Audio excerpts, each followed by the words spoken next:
Salut, c'est Mister S et aujourd'hui on va parler de l'épisode 4 de la saison 8 d'American Horror Story.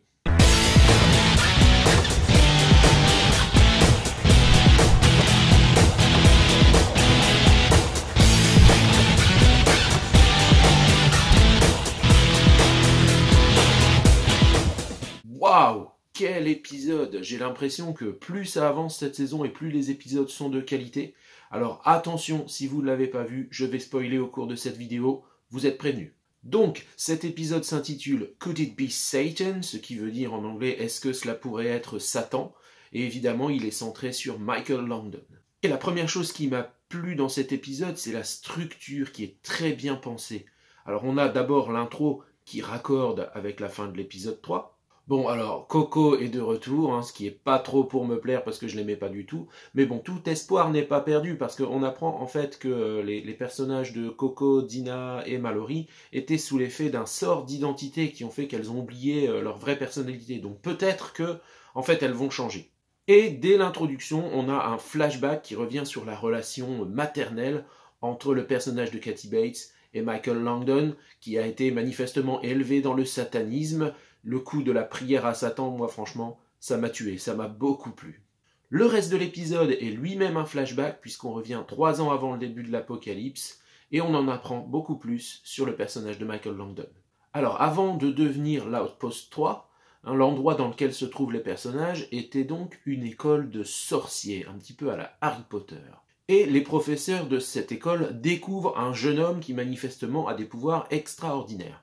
On a notamment la scène de la caméra de surveillance qui est vraiment énorme. Moi j'étais genre oh my god quoi. Où Michael Langdon éclate littéralement la tête d'un agent de police qui est en train de l'interroger. Et apparemment, selon une prophétie, il semblerait que Langdon soit l'alpha. Alors l'alpha, c'est un petit peu l'équivalent masculin de la suprême.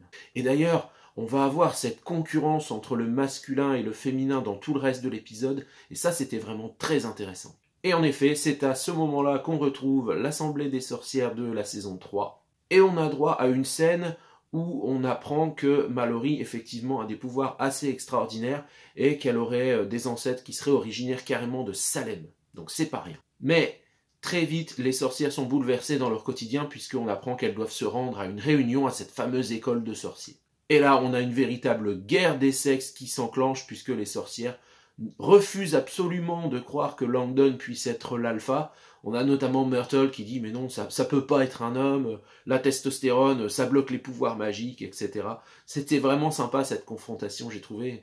On a le féminisme face à la patriarchie, et ça c'était vraiment génial. Sauf que Langdon compte bien prouver ses pouvoirs, et on assiste à 2 tours de force où on voit vraiment que là, il plaisante pas. Alors tout d'abord, on retrouve l'hôtel Cortez, puisque c'est là que Langdon se rend pour aller libérer Queenie, là où Cordelia, la suprême, avait complètement échoué. Donc ça montre déjà qu'il est plus fort qu'elle à ce niveau-là. Et il va aussi carrément libérer Madison de l'enfer, une version de l'enfer toute personnelle. Je vous en dis pas plus, vous verrez quand vous visionnerez l'épisode. Et le final, c'est absolument ahurissant avec ce face-à-face entre d'un côté Myrtle, Zoé et Cordelia, et de l'autre, évidemment, Langdon, Madison et Queenie. Ils se font face pour la première fois, puisqu'en fait, les 3 sorcières quittent l'école en se disant bon, « allez, c'est bon, ils nous prennent vraiment pour des connes, machin ». Et là, bam, elle tombe sur Langdon avec les 2 sorcières ressuscitées. Cordelia, elle en revient pas. On voit qu'elle mesure vraiment l'étendue des pouvoirs de Langdon. Et Cordelia, elle en fait une syncope. Le tout avec en fond la musique Woman, ode au féminisme qui apporte une touche d'ironie. C'est génial, c'est génial.